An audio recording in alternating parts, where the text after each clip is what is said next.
بسم الله الرحمن الرحيم حامدا ومصليا ومسلما. When I spoke to Bilal yesterday and asked him what topic I should deliver today, he said, advice to your younger self. And initially I got upset because that means he's calling me old. But I think if all of us were to reflect on this question, if we could go back 5 or 10 years, what advice would you give to yourself? I know some of you here would probably say, don't trust that haircut. But on a serious note,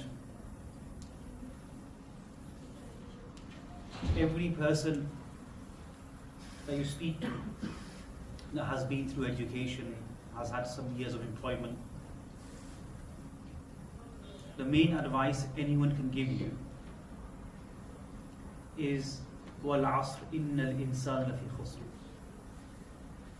The insan is in loss in regards to the time that we have. And very often,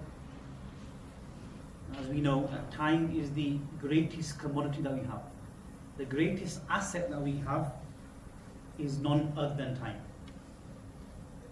Especially those of you sat before me, you guys are in your prime years.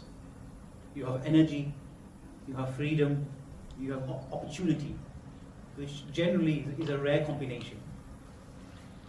They say कि जवानी में जोश, meaning that it's an Urdu statement that there's, when you're young, you have more passion. You use your passion more than your senses. So time is the greatest asset that we have. Just yesterday, subhanallah, my uncle, my dad's elder brother, he passed away in his sleep. Subhanallah, when I went to Pakistan last year, I said to him, look, you're almost hitting 70, late 60s, stay at home. Stay at home, and whatever kharja you have, expenses you have, inshallah, we'll cover. So we decided that we'll give him a certain amount a month for him to stay at home and just worship Allah. MashaAllah, he was punctual Salah anyway. And then my other cousins enticed him to drive, the truck, the oil truck that he'd been doing for 40 years of his life. So the past 2-3 months he's been driving the truck. So yesterday, the night before yesterday, he was near the border in Lahore, which is maybe 6 hours from the village. And they went to wake him up for suhoor, and they found that he was sleeping in his truck. His body had gone cold, and in his sleep he passed away. The point I'm making is time is of the essence. So alhamdulillah, we have this consolation that he passed away in Ramadan. But nobody can guarantee. So my uncle, he had this dream, I'm going to continue working. And I have a charity in Pakistan that I run. So we planned that Ramadan we're going to fundraise for an ambulance. So last year in Pakistan, he said to me, hey, beta, when you buy the ambulance, I'm going to drive the ambulance. I'm going to drive the ambulance, I'm going to take people to the hospital, I'm going to look after them. Not knowing that the first janazah will be his. So time is of the essence. Hours on the phone, scrolling. Sometimes you open your phone and you say 5 minutes only. And next thing you're watching is a video of a man in America building a cabin in the snow. So this is how easy it is to waste time. Spend hours and hours. Some of the Muslim content creators, what do? Ramadan Day 5 vlog, and all they do is play Roblox the whole day. The whole day, like after I wake up in the morning, Roblox, out in Sahari, every minute of the day Roblox. And we ask them, how much Quran have you read? And they're probably going to say very little or we haven't even had the tawfiq to open the Quran. So my advice is, stop wasting your years and your time as if you have unlimited supply, because you don't. You don't. Time will pass. I left high school in 2010. And I don't know where the 16 years have gone. And I think the elders who are senior to me sat here will also tell you the same. We don't know where the years have gone. Once you leave uni, you get married, you have children, you go to work, time just goes. The second point I want to make is to protect your mind and your heart. Especially at the age you guys are in. In the hadith of Tirmidhi, من حسن إسلام المرء تركه ما لا يعني. From the excellence of a person's Islam is leaving that which does not concern him. Very often social media paints a picture of success. Of people, subhanAllah, we have Muslims as well, married couples, and they're displaying A to Z of their marriage.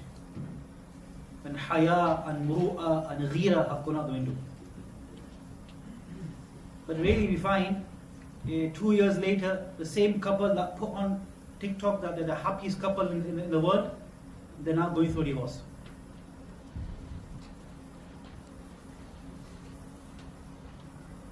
So these are things that we have to be careful about. Now, we don't buy into this picture of social media. What you see on social media is not always true. Actually, very rarely true.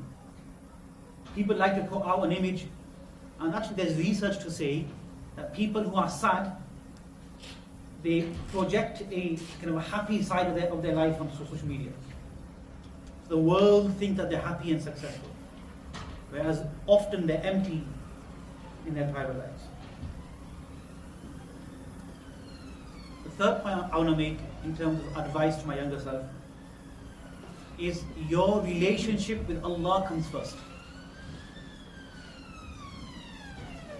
You can have a degree, you can have friends, money, and still feel empty. Because the Quran says, "Ala bi dhikrillahi tatma'innul qulub." That only in the dhikr of Allah do hearts find rest. Hearts don't find rest in money. They don't find rest in power and honor. The creator of the hearts, he has kept contentment of the heart in his obedience and his remembrance. We often find these singers and these pop stars and celebrities, they end up in rehab. They're addicted to cocaine and other drugs. They end up, self-rehabbing. Why? What's the need? Why do they feel that they have to go to cocaine and drugs for some satisfaction? Why is it they end up in depression? Why? It's because these people have everything but Allah. When someone has Allah, you may have nothing from materialism, but Allah Ta'ala is the one that will place contentment in your heart. So often in university, when we've got goals and we have deadlines, Salah no longer becomes a priority. It's when I have time. But when it comes to Salah and those things ordained by Allah, we have to make time, not when I have time. Assignment deadline, you'll stay awake all night. You have 3 Red Bulls on the table to make sure your deadline is fulfilled. For Salah, Fajr Salah, it's okay, I'll pray at 9 in the morning when I wake up for my first lesson in university. So we must prioritize our Salah and our connection with Allah subhanahu wa ta'ala. And this is why we find in authentic narrations that from those people, 7 categories of people who shall be given shade under the arsh of Allah on the day of Qiyamah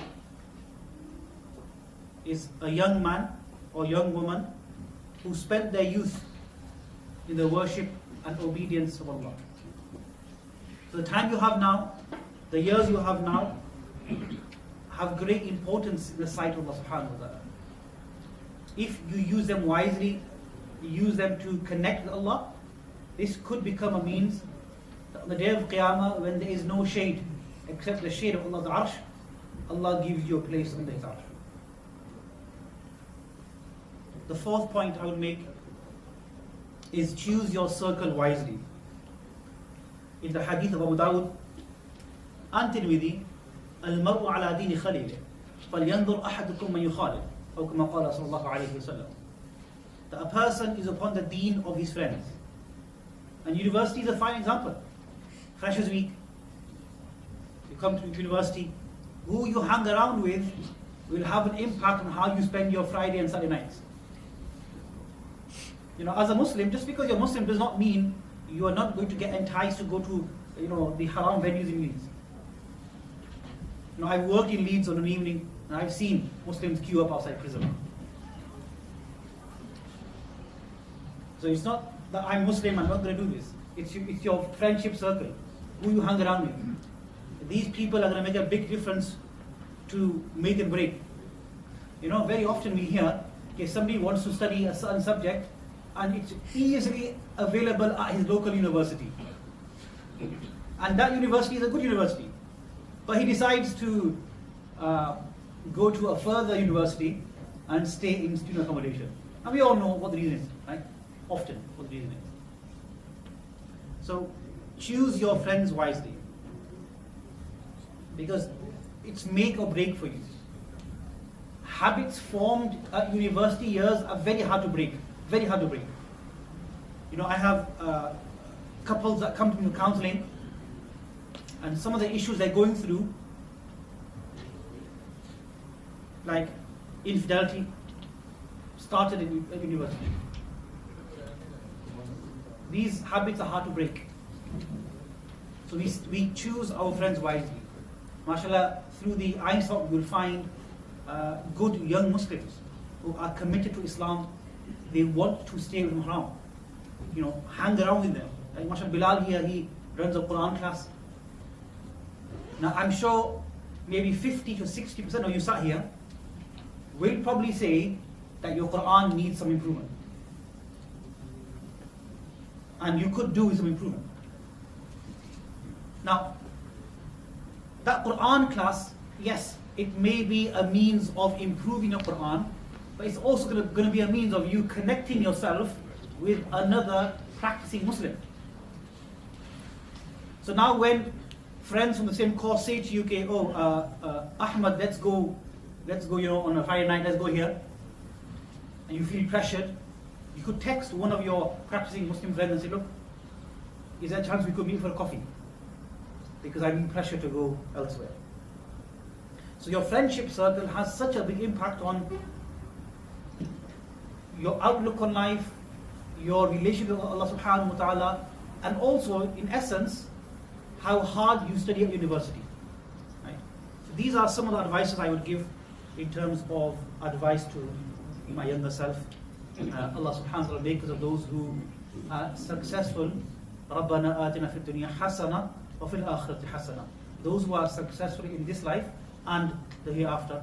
وَآخِرُ دَعْوَانَا الْحَمْدُ لِلَّهِ رَبِّ الْعَالَمِينَ.